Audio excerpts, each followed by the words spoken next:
ایک سوال ہے کہ ناپاک جسم پر صاف کپڑے پہننے سے کپڑے ناپاک ہو جائیں گے؟ دیکھیں، اس میں دو تین چیزیں ہیں۔ اگر آپ کے جسم پر جو نجاست لگی ہے جس کی وجہ سے جسم ناپاک ہوا، وہ خشک ہے یا گیلی ہے، یہ دیکھنا ہوگا۔ اگر نجاست خشک ہے یعنی جسم خشک ہو گیا ہے تو آپ نے کپڑے بھی خشک ہی ڈالے ہیں، تو خشک چیز خشک کو ناپاک نہیں کر سکتی، تو اس صورت میں کپڑے پاک ہی رہیں گے۔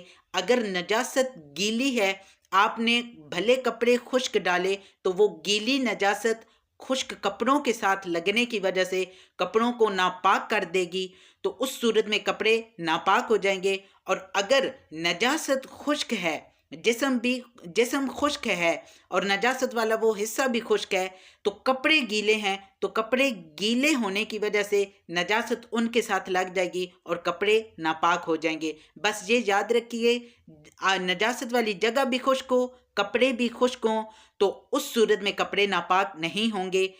کپڑے گیلے ہوں، نجاست خشک ہو، پھر بھی کپڑے ناپاک ہونے کا خدشہ ہے۔ اور اگر نجاست گیلی ہے، کپڑے خشک ہیں، تو اس صورت میں بھی کپڑے ناپاک ہونے کا خدشہ ہے۔ اللہ پاک ہمیں سمجھنے کی توفیق عطا فرمائے۔